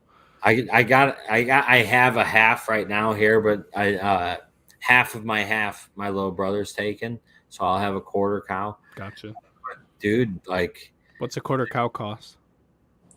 I'll let you know when I find out. So I right now, that's a hell of a deal. You pay two separate bills, right? You pay a processing bill, and then you pay for the cow. So the processing bill, I got the processing bill. Half of a cow was $505. So that so $250 plus something else, or $275 plus something else. Right. So So like, so I think Strauss said last year his averaged out to like $3.89 a pound or something. So, but that's for all the meat, though, right? Yeah. So that's really your good. Your ground, your steaks, everything. Yeah. Can't beat it. Everything. So like, I got a shit ton of fucking ribeyes. My favorite. Yeah, dude. But like, I guess the round steak, they ground all that up and stuff. I to be honest, that like Strauss gave me this form. He's like, fill out this form, dude. And I took his form and put my form right next to it, and I copied his form. So I got what he got, but I got 46 packages of ground beef that they're like £1.5 packages. You're gonna be eating the shit out of some hamburger helper with your village ass. So that's what Jen made tonight. She's like, you gotta pull out some of that fucking beef. The quality dinner for rural America, dude. Hamburger helper. It's funny too, because it's the first thing we've made with the beef that we just got, right? So the first time I'm eating this fucking beef, it's in Hamburger Helper. Yes, that kills me. That's getting me right now. What a sad day. Sloppy Joes will be tomorrow night. Tacos. That's gonna be the best fucking hamburger helper you ever had. You ain't lying. Sloppy Joe's you ever Oh, I love it. Now I the fucking question love it. is, what flavor hamburger helper was it? Stroganoff? What was it? What kind? There's only like 2 kinds I liked. There's If I remember. there's quite a few. I haven't What had was it? hamburger helper in 10 years. Oh, okay. So it wasn't boxed hamburger helper. She made it homemade. So girl. Oh, nice. Yeah. Shout out to Mrs. Pav Daddy. You know, we're not here to do identity. Dude, she kills me because she'll always talk about how she can't cook. Fuck, she can cook, dude. She's just saying that she don't want to do it. You know what I mean? I guess so, but she always does. So I like to cook. I just don't like the cleaning part. The only thing I really ever cook that like she'd rather have me cook, I guess, is like seafood and stuff. So I here actually you go, Brad. I think my wife. I don't want to say it, but I would think that I'm the my wife's a good cook, no doubt about it. She can cook, but I think I'm a really good cook too. I just don't do it often, but when I do, I fucking throw down. Like, let's go. Because I'm so detail oriented. It's got to be perfect. Like just the way you I don't know. Just part of my whatever's wrong with me. Shit's got to be right. Like yes, so I'll cook that shit perfect. And then I'll ask her, and like she won't get as excited as me about like how good it is. I'm like, this is so fucking like, do you like I should have cooked a shitty one and a good one so you could appreciate how good that this good one is. Like, I don't know. I digress. Here you go, Brad. The variety pack, because I always keep hamburger helpers. They got a variety pack. Crunchy taco. Oh, that sounds. Philly cheesesteak. Nope. No way. Stroganoff. Yep, I'll eat that. I'll eat it. Double cheeseburger macaroni. Oh yeah, absolutely. That's the number one. Beef pasta. Wait. What's beef pasta? Is that just fucking noodles and beef? I think so. They put like a brown sauce on there. And then it's stroganoff. Cheesy hash brown. Probably not for me. I can imagine what that tastes like. Cheesy ranch burger. No fucking way. I've had the 4 cheese lasagna and it is trash bags. It's awful. See, that sounds like I'd try it, but I bet it probably doesn't know what it wants to be. If it wants to be potatoes stroganoff. No way. What is that? What is that? Dude, it's just this is my favorite episode to date, by the way. It's like scallop potatoes. There's it with hamburger in it. There's more too, but I gotta ask why you would make fucking hamburger helper lasagna instead of just making real lasagna. Lasagna is a lot of work, though. It's true. Hamburger helper lasagna is like still in a pan, though, Pav. It's not like real lasagna. Yeah, so you fucking boil some noodles and put them in a fucking baking dish, dude. You gotta do all the layers and shit, though. Like, people probably don't want to do all that. I'm not saying me, but it's so much easier to just throw a fucking hamburger in a pan. That's the whole appeal of hamburger helper. Making lasagna's an attempt.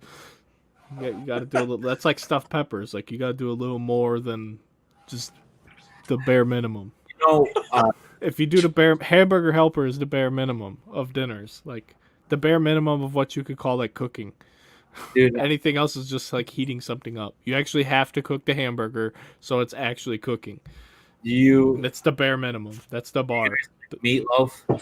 I'm not a meatloaf guy. That's a cheeseburger to me. Just make a cheeseburger. I'm good. Dude, I will tell you something, dude. But you know me, and I'm going to take all the flack for this. I don't do onions. So there you go. I'll tell you. I like meatloaf. Jen makes this fucking meatloaf that is insanely good. Just in fucking sane. And like every time I'd save someone a piece and I'm like, hey dude, you gotta try this. They're like, dude, you gotta tell Jen to make me a fucking meatloaf for that time. Start selling them. Dude, yeah. Well Jen's loaf. Now I gotta wonder how fucking badass is this meatloaf gonna be with this fucking ground beef I got. Oh, I got this fucking top end ground beef now. Yeah. Oh my gosh. Yeah, we gotta. Hey, Jen. These grass-fed cows, man. Yeah. What's funny is like shit. I for real. I always offer it to everybody, and then they eat something like, holy fuck, that's really good. And now I'm like, yeah, Jen, they want some, and she's like, it's just the fucking Cracker Barrel recipe. It's wild. I've been getting spoiled lately like that too, though. My kid's bus driver actually has chickens, so she like brings us eggs, and like we pay her. Like I don't know if she was even gonna want any money, but I'm like, nobody's giving me anything for free. Like, this lady makes sure my kid gets to school safe and sound every day. Like, you can have some, like, thank you. But I mean, now that it's summer break, I'm out of them eggs. Now I'm back to the store. I went back to the store. I didn't realize how much a fucking dozen thing of eggs was. Dude, they've Holy shit. they've Holy gone shit. way up. Yeah, because we haven't bought eggs, like, probably, no joking. I mean, outside of, like, a rare, you need a few to get through the weekend or something. Like, between her and this other lady my wife knows, we've been getting eggs just flying at us, like, unbelievably. Like, I don't know why, but eggs are like one of the highest increases of all the foods right now yeah, they're through during the this roof. inflation time. I don't know why. Somebody might be able to comment, or but that's one of the foods that's gone up the most. I've heard things about, and They I, had, I don't even want to talk about it, but there was an avian flu, and they lost. They like seriously, because there are uh, a shit ton of chicken farms around here, right? Like Roseacre Farms has a ton of fucking farms around yep. here. Uh, Dude, they lost substantial amounts of chickens, like like big time. Lost a shit ton of chickens. But they're delicious. I'm Chickens are, oh my goodness. I'm Those just saying, eggs? so like that's where you're seeing a lot of because you already had inflation going, and then that shit hit. Yeah, I eat eggs every morning. Every morning. I lie. I had like protein waffles today. My wife made them for me though. But if I make my breakfast most of the time, it's eggs and egg whites, and then I'll put it in like a tortilla some mornings with like some ham. Like, you can have a fucking fantastic breakfast that tastes good and is like healthy as shit for you, I instead barely of like do donuts. breakfast. My wife brings a fucking Dunkin' Donuts home. I'm eating 6 of them fucking things, and I'm feeling like a fat piece of shit afterwards. That's the problem. Like, don't even bring that to me. But the kids, let the kids have a donut. I'm all for it. Just don't bring the whole dozen home, because get me in a large container of milk, not even a glass necessarily, maybe even the whole jug, and them donuts. Oh, it's going down. But I could eat like 500 calories worth of like eggs and ham and be completely stuffed. It's like, oh yeah, and you can, vegetables, peppers, whatever you want to put in there. I do like 2 cups of coffee for breakfast. Is that just to clean it out and get it going? That's my breakfast, man. I don't really eat breakfast ever. I have to. And I was actually talking about people like you. I'm like, I don't know how people like you exist. I'm like, I gotta eat every morning. I have to. Like, you're not getting anything productive or useful out of me until I have something to eat and I go to the bathroom. Like, I that's ate it. lunch. I ate lunch at like fucking noon. I eat breakfast, lunch, and dinner. I eat them all. I don't miss meals. But sometimes, if I'm missing one, it's lunch, no doubt about it. Because sometimes I don't get to eat lunch until 2 or 3, and then sometimes by then, if we're, I'll ask my wife, depending on the kids' activities, we might have an early dinner. Rather, we don't usually have late dinners. We'll just eat dinner earlier, because the kids, we keep them on a pretty strict sleep schedule with everything. Not because we're mean, but it helps them. It's what's best for them girls. So, oh, Brett, what do you do for breakfast like during the school year? yeah, dude. Are you a So, breakfast guy? I used to not be, but now I like. Here's one of my 3 breakfast items. I either eat like a granola bar Sure. for breakfast. I put oranges in my fridge at school. I'll have a couple oranges, or I like just some toast and strawberry jam. Fuck Man, yeah, those dude. those are my 3 go-tos. But I can't miss lunch. Like, lunch is I gotcha. like I just got to have lunch. Yeah, no, I miss dinner too, but you can always make dinner up. You can always have dinner. The thing is, people tell you like, hey, the secret to this is to not eat after such and such o'clock. No, that's not it. The key to not getting fat is just don't eat so damn much. You can eat it whenever you want. Like, I overeat every day, but I also pay for that overeating with all the time I put in the gym, because I used to be way bigger, but now I just like enable my overeating because it's fucking, I like to eat, like it's good, I like food, let's eat. I don't, there's nothing wrong, like let's just fucking eat some food. Yeah, if I eat a big breakfast, then I won't eat lunch. But Yeah, generally, I don't eat breakfast, and I just eat a big lunch. But like I'll tell you what happens is like I do eat a big breakfast when we go out, and like that's go out to eat, sure. yeah, yeah. Yeah. Jen I always fucking give me shit. Why don't you eat breakfast? Because I don't like eating breakfast at home. I'm trying to get out the door and go to work or some shit. But like when I go out to eat, it's like bring me a fucking an omelet, or I like to eat steak and eggs a lot in the morning. See, I like to eat steak and eggs at my house. Now, I will not pay for steak and eggs at a restaurant. Like that, just it's never the acceptable enough quality to me. Like Damn. it, and I'm not like gonna send it back or nothing like that. I'm not that type of guy. But I'm not gonna pay $14 or $15 for like a New York strip and eggs and have it be some shitty ass fucking flat top cooked New York strip about some guy who don't even know how to cook a fucking steak. Like I'm not a chef at all. But there's like I think that's like part of being a man, or like I don't even know if you're allowed to say that. There's like a few things like men know are supposed to know how to do. Like tying a tie is one of them. I can't tie a tie, but like cooking meat properly, like yeah, you should know how to do that even if you're not a chef. So I'm really particular in that regard. Like I'm not gonna like. I would never complain. I'd go to anybody's house, eat any food, probably enjoy it. I wouldn't complain even if I didn't like it. But I'm not spending like extra money for an experience that I think I could do, better with my eyes closed. It's not that I could just do it better. It's just like leaps and bounds. Like I couldn't tell you the last time I was impressed by a breakfast steak and eggs or anything at a restaurant. I guess is the point I'm trying to make.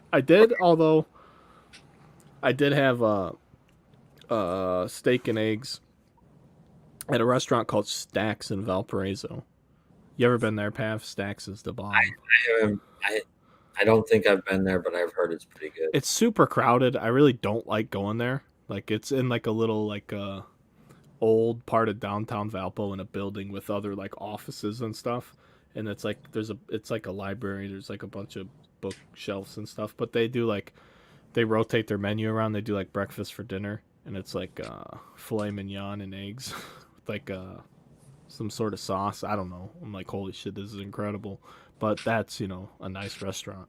It's a regular breakfast place. Not buying steak there. Where their menu is 18 pages and their freezer's full of shit. Like, what kind of meat are you getting out of that place? Sorry for the tangent on restaurant steak for breakfast. I, I get. I'm telling you, I get. I like to get steak and eggs, ribeye, and then fucking like a single pancake on the side. That's Hell yeah. that's my breakfast, dude. I That's mix it up. that's why I don't eat breakfast at home. How often is my fucking wife making steaks in the morning? That's why when I make steaks, I always cook extra. I always cook extra steaks so I can have them, for the next day or two. Like, yes, let's do that. I'm already invested into these steaks for whatever they cost. Let's get some more. Dude, that's the one thing. Like on vacation when I go down to Tennessee, I like going out for breakfast when I'm on. I like going out for breakfast too. I think breakfast is probably my favorite meal of the day. They they nobody wanted to go out. Jen's mom kept making fucking eggs and stuff. And I'm like, yeah, I'm not gonna. And I am particular about my eggs. I like sunny side up, and like they gotta be, it's gotta be runny yolk and all that kind of fucking Sure. shit. Yeah. Like she's just making like scrambled eggs, and I'm like, Yep. I don't. I'll eat what the kids leave left over just because I don't want it left there, but I'm not eating breakfast. And then we go out to this place. It's called Crockett's Breakfast Camp, and they make like real pancakes in a iron skillet, and they're like fucking an inch and a half thick, and they make some corn pone and shit, man. That is unbelievable. But like when you order breakfast there, you get you it's pretty wild, man. You get like a biscuit with gravy, you get corn pone, you get the fucking pancake, you get so much fucking shit, dude. It's like, oh my god, all this. I always give away my. I'm not a biscuits and gravy guy, so I always end up giving it. See, I love that, and then I love when you go down south and get chicken and biscuits and shit for breakfast. Oh my gosh, I can't do biscuits and gravy, dude. It's just too fucking heavy on me. Oh, I don't care. I know on a day like that, I'm not eating. If I have biscuits and gravy, I'm not eating lunch that day for sure. That's a decision I've already made up, and then I'm going hard, and then I want 3 over easy eggs on top of the biscuits and gravy, because I want that runny yolk and just make it into a big ball of mush. Of delicious whatever the hell that is, you know. That's like I think that's like the Midwestern people's equivalent to like what they do over in New York with those garbage plates. We just got biscuits and gravy, and if you're really they just call them skillets, right? Yeah, that's my go-to right there. I got a really down the road. I don't go very often, but if I'm looking to get breakfast or like a late breakfast, there's this little place in Round Lake called Mrs. V's, and they have my go-to is the Mountain Man skillet. Oh, what's ham, peppers, sounds burly. Bacon, cheese. I'm trying to think what else is on there, but man, it's good. That's my go-to. I'll pick it up and bring it home on a mound of hash browns and shit. Yeah, big old mound. It's like $9.50. Can't beat that to go for breakfast. Price. Yeah. Oh yeah, and you get toast with it, I imagine.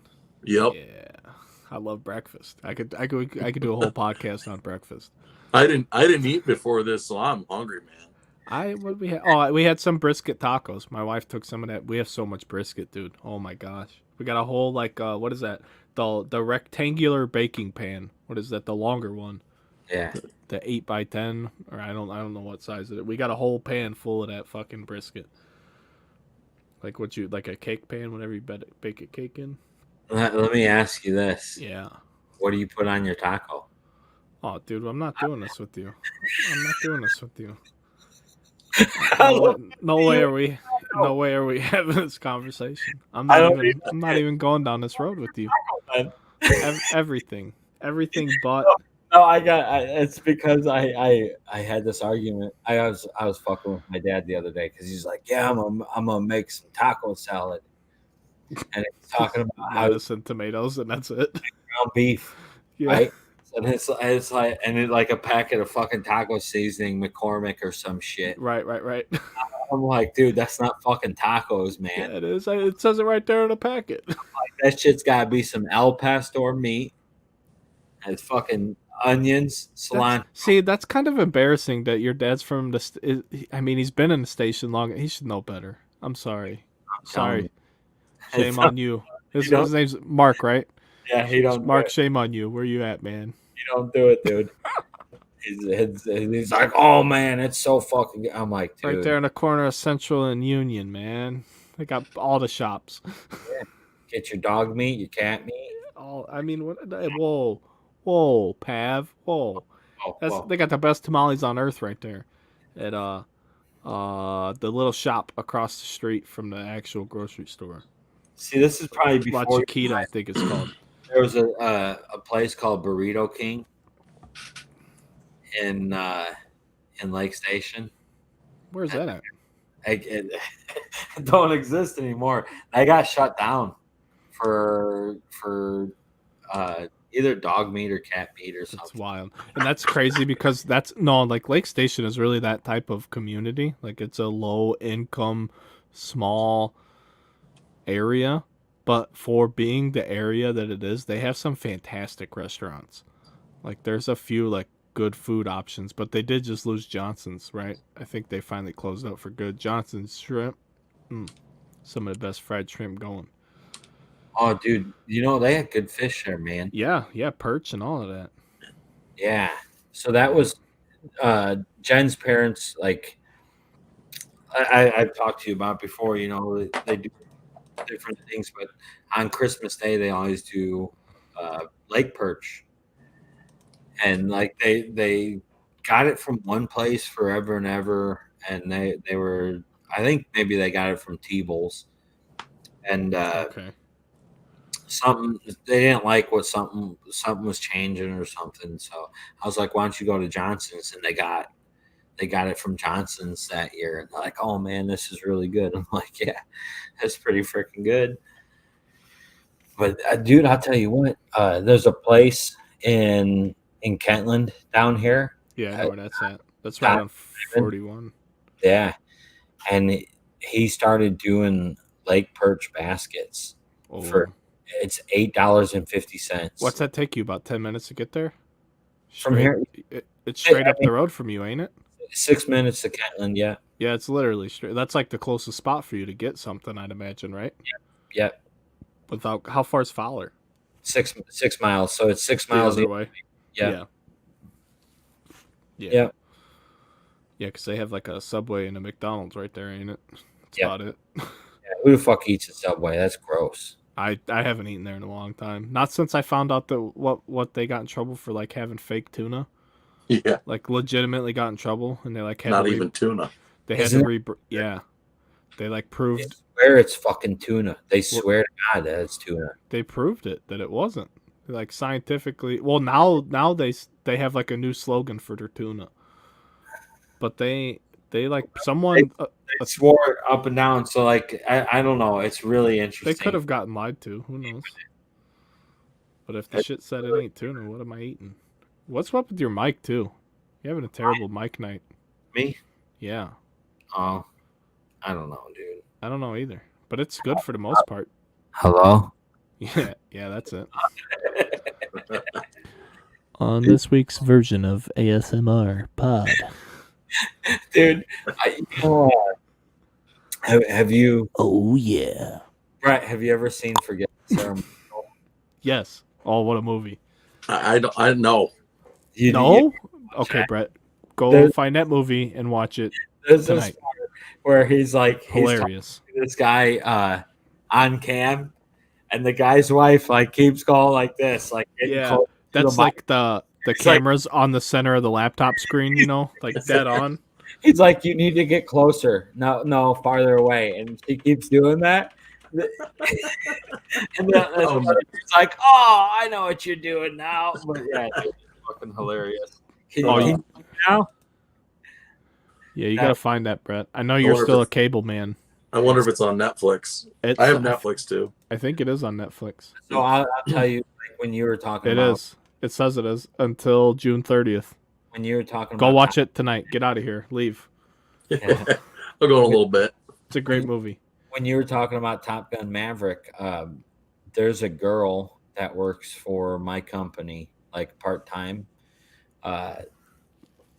She's 17, but she went and saw Top Gun Maverick and was like, oh, that movie was fucking great. So like the spectrum for like Brett to be like, yeah, dude, that was really good. And then you got a 16-year-old girl, yeah, it was really good. So that movie's probably doing pretty well at the box office. Yeah, right. But I so like she's right at that age where she hasn't seen, you know, a ton of fucking movies that we just, you know, it's common for us to be like, oh yeah, expect everybody to have seen it. Yeah, I'm starting to feel really weird about that stuff nowadays, man. That's a weird part about middle age that nobody tells you. So I'm like, have you seen Forgetting Sarah Marshall? And she's like, no. And then like Tim's sitting there, he's like, yeah, dude, I don't think that's appropriate for you to talk about. And I'm like, oh, you know, who the fuck cares, dude? It's comedy. You know what to expect with that shit. Right. I'll tell you, pretty early on in the movie, dude, like there's a dick in the movie. You see dick. But it's like it's a comedy though. It's the dick is hilarious in the context of which the dick is on the camera. It's just so fucking funny, dude. There's a reasoning behind why you know what I mean? He's like, oh, and you're just dying there, you know, like, oh my god, dude. I forgot, like there are some people that are so like anti-dick. Like, I'm not saying I want to look at dick, but if you do it and make me laugh, then whatever. But there's people that'll be like, "This is the worst movie ever. I'm never watching a movie that any of these people are in because they put their dick on the screen." What? The funny thing about that is, right after that, he made the Muppets movie, right? So it's like, you can't hate the guy because obviously he I don't know, he's a funny, because like in Forgetting Sarah Marshall, he is there, like there's a part with puppets in the fucking movie. Don't say it. Just let Brett watch it. Brett's gotta watch it. Yeah, it's good, dude. Speaking of dicks, great. Have you That's a wrap. Good night, everybody. Have you seen Jackass Forever? No, not yet. I still haven't. Oh. That's my own fault. Oh, it's on Netflix too now, I think. Wait till you see some dicks on that. Oh my god! All right, so I mean, be prepared for the dicks. Got it. Jackass is like in my heyday. When I was at college, it was either ESPN on or MTV was on. Sure. And so I've seen every Jackass in the theater. Yep. It's just like one of the things I do. Did you watch all the CKYs? No. You need to watch CKYs, dude. No. So CKY was before they did Jackass. It was their skating videos, and that's like how they got started. So like if you look up like CKY 2K and stuff like that, man, oh fuck, that shit's good, dude. But like they did shit. I'll tell you, they did shit in that they couldn't do in Jackass. That's like, because they did some fucked up shit. I don't know. Those guys are fucking wild. Yeah. That kid from Hobart's in the new one. Yeah. Yeah, he was a few years younger than me. I forgot about that. But yeah, I think we were in high school at the same time. He was just a few years younger than me. I know people that are friends with him, I can't say that I actually know the kid. But he used to get in trouble. I think he even got expelled from school, and this is not bullshit, for like doing a stunt like on you. They like saw shit on the internet and like suspended him for it. Cuz like he had like little YouTube videos back then. Yeah. They were always, that was like him and his little group of dudes. He was the ringleader of them dudes. And I would never say a bad thing about him, cuz I used to do stupid shit too, but not for that, result. We used to, do like backyard wrestling with like trampolines and jungle gyms and like actually beat the shit out of each other. But like we weren't like doing stunts or nothing, but like I skateboarded off a roof. I think that was maybe the craziest like stunt thing I did. And I fucked up and missed my landing spot. I like hit two of my wheels into the actual grass, so I didn't ride away smoothly, and I just fucking went flying when I hit the ground because my skateboard just stuck. I couldn't believe I like actually kept my skateboard like on my feet on the way down. That was like all I was so tunnel visioned on like staying close or attached to my board, and I really wasn't paying attention to where I was going, because it was just one of those things where I wouldn't say peer pressure, because I didn't not want to do it. Yeah. But like there's a group of people and people are doing it and you're like, oh fuck that, I can do that. And everybody, not everybody rode away from that one. But, we just, I just chalked that up to being a kid. Maybe I just did some more crazier stuff than usual, but I didn't have anybody I didn't have parents. My mom tried to be, tough on me or whatever. Like I had to skateboard and they're like, hey, you got to have a helmet to have your skateboard. I would literally leave the house, go not even a full block to the corner where there was some bushes, like on this corner. I would put the helmet in the bushes and I would grab it when I came home. Like that, that was, and I never got caught. Never, because nobody ever checked in on that. One of those unforced rules. Like, yep, all right, get away with that. Cool. What else do we got, guys? We're coming up on 2 hours of not usual stuff. I love it. Talking about food and fucking going in on the White Sox. Oh, I love it. It's the runaround, baby. Gas prices. Bears. Fucking Black Bears. Do you guys think you're getting an episode of Black Bears? I didn't know that was happening. We had like upwards of 10 people watching at one point, but the chat's been dead. dead all night. Griffin said a few things, but it wasn't pertinent to the podcast, so I don't want to ruin the audio people's experience. If they're fans of the show, they're gonna have a blast with this. So we'll see how this one goes over. This was like the non-sports show. The food. This is the food switch, like when wrestlers go from bad to good or whatever, and they do the face turn or the heel turn. We're doing the food turn right now. But it's like summertime. Baseball, hot dogs around the horn, all of that shit. What else do we got? Do we have anything? There's really nothing going on in the hobby right now for baseball. Series 2 dropped, and it was, we already talked about it. I don't have anything to say about it, really. And that's really it. There's really no good baseball till July. I'm just waiting for Topps Chrome. Yeah, and you got to wait even longer for that, so. No, I mean, so far, if you want to talk about baseball, you can just go back and look at our earlier episodes and just be like, wow, these guys knew exactly what the fuck they were talking about. They predicted all these standings. As we so far, I'm feeling really good about my Julio Rodriguez prediction. Yeah. Well, I'm liking that. Dude, he has 17 stolen bases. I know my O'Neal Cruz prediction's really coming through for me. That's just because the fucking Pirates don't know how. They're like the NL Central, dude. The Pirates literally said they're afraid of ruining him. They're like, we don't want to rush him. He's like not young. Like, what do you mean rush him?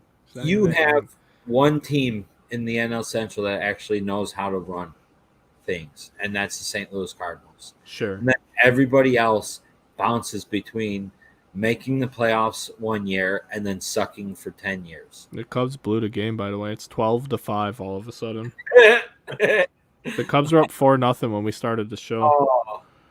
I've been watching updates come on my screen the whole time. Cal Mitchell broke up Miles Michaelis no-hitter with a double with 2 outs in the 9th inning. Ooh, dang. You just over Harrison Bader, it said. Ooh. That's a tough one. It shouldn't even count if you throw a no-hitter against the Pirates, though. Ugh, that division is so bad. Yeah, but I mean, we knew that. I'm pretty sure we all said that. There was no doubt about it. Pitching. I'm sorry, what? You Michaelis? Yeah, where's he pitching? St. Louis, I believe. Yeah. Yeah, he was like a 29-year-old rookie, and then they gave him a contract extension, which I didn't understand because they were going to have team control over him until he was, probably not so good anymore. But he had a fantastic debut year, and then I think he struggled a little. Today. I was like, where the fuck is this? I'm like looking at this box score. I'm like, what the fuck is he talking about? There's so many double headers this year, dude, with the way everything is set up. They don't have any space. There's no time to make up games. It's been pretty wild. Do you think they really get rid of the base runner in extra innings next year? I don't They think they have will. to. They need to. It needs to go away. I hate it. But I mean, I don't know. If my team won every game in extra innings because of that rule, I wouldn't hate it. But my team's not winning any games, so I don't like it. Objectively, though, I also don't like it. Biasly, I don't like it either. I don't like it. Who knows, though? They'll do anything nowadays with this Manfred guy around. Holy cow, I can't stand that dude. I don't even want to talk about him. I'm going to lose my mind. And it's too late. I'm hungry. I got to pee. We've been at this for 2 hours. You know what I mean? I'm not trying to pop the top. They pulled Nicholas after that, too. Yeah, no hitter's gone. How many pitches? 130. Yeah, that's why. At that point, though, what's the fucking harm of finishing the game? You're winning 9-0. I don't know. They don't care about that shit anymore. People don't care about complete games anymore. They don't care. They don't, dude. I mean, they're going to change the quality start, right? I don't know. Yeah, I would think that they would change the inning requirement to be a league leader before. I think they would lower that before they change what a quality start is. I feel like they end up changing it. Because I wonder, and I'm sure you could find this out, but we're obviously live and not prepared to look it up. But I wonder, like, every year, how many qualifying pitchers there are every year. Like, if that number is going down. Like, if there's less and less qualifying pitchers every year because there's not enough pitchers pitching enough innings to even qualify. For league leaders? Yeah, for any of the league leading pitching statistics, because you need to pitch 162 innings. Because it's a 1 inning per team game played, I believe, if I'm not mistaken, to be considered eligible to be on the league leader thing. Because for batters, it's 3.1 at bats per game played by your team. You have to average that. So at any point, if you're 80 games into the season, you have to have 80 times 3.1 to be able to qualify for the league leader boards. Pitching is 1 inning pitched per game played by your team. Mm-hmm. Fun facts for you guys about leader things. I know, like I said, I'm sure we could find it out and report back, but live is, I'm not even going to attempt to try and figure it out. But I would assume it's going down every year. I would assume. Yeah, it's interesting. I'm gonna look that up. Let's see. It might not be too hard to figure out here. Now that I say I'm not going to figure it out.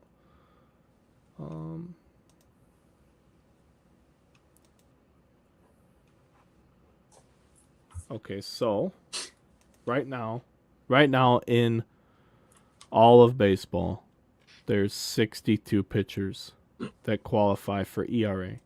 Or I would assume it's only 62 pitchers no matter what you're sorting by.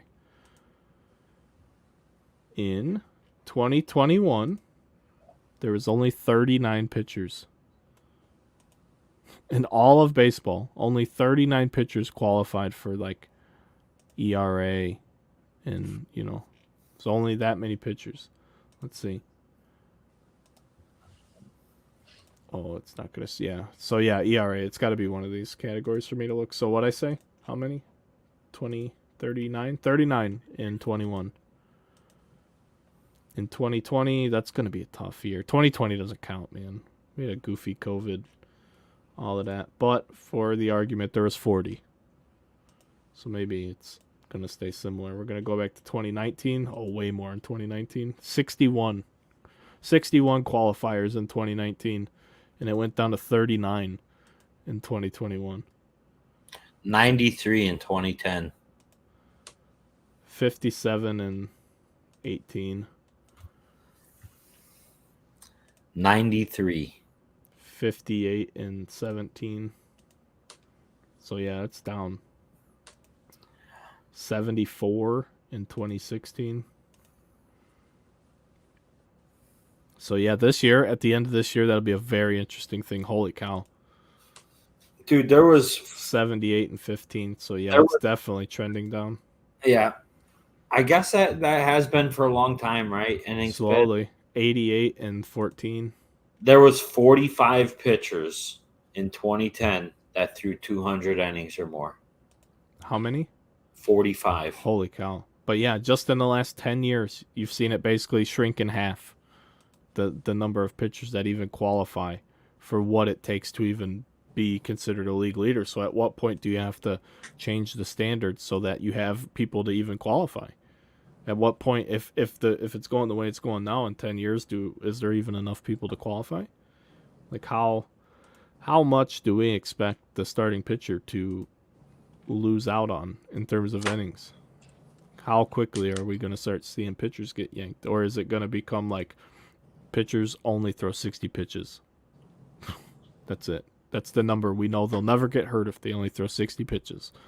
And we're never going to let them throw more than that. They'll never get a throwing-related injury, I should say. We're not promising. They're going to analyze it to death.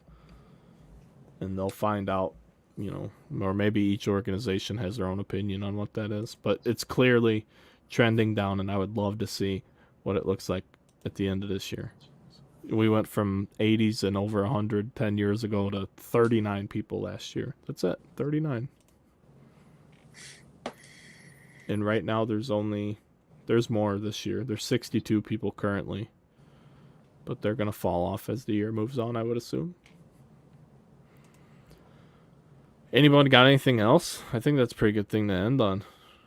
Pretty good debate question for you guys. Let us know what you think, man. Hit us up on that Twitter.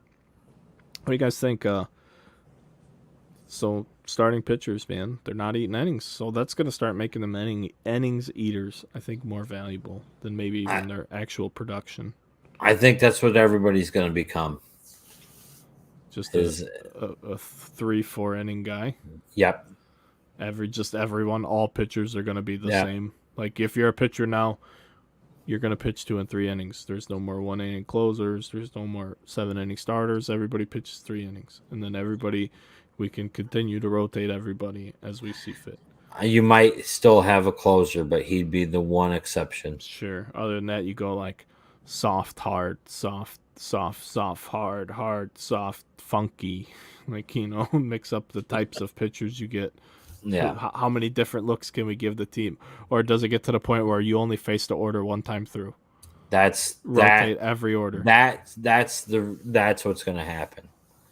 And the guys that you call starters are the guys that make it through twice, maybe. Yeah, maybe we let you go through twice. And if you can do it as efficient as possible, you will get 6 innings. And with your perfect game, we will then yank you. Yeah. Because the data says so. Yeah. Who knows where it's going, but you can clearly see just talking about it out loud for 5 minutes that it's changing. And all because Pav asked if we change what a quality start is. So, yeah. Yeah, I think you have to change a qualifier for something soon, or you're not even going to have these types of things to talk about. That'll be the justification for a quality start. Did you make it through the lineup twice? That's the new definition. That's it. Yeah.